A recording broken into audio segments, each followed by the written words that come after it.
If you'd like more information on Cobra's Curse, it has its own website at cobrascurse.com.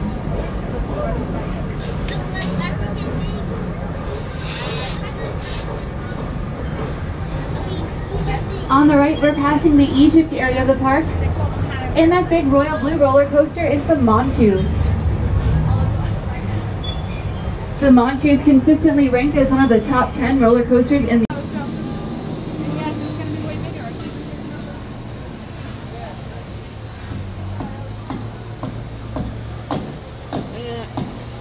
Here I am at Busch Gardens. See the new ride coming very soon, 2016, with Corba Curse. It's part of the construction now.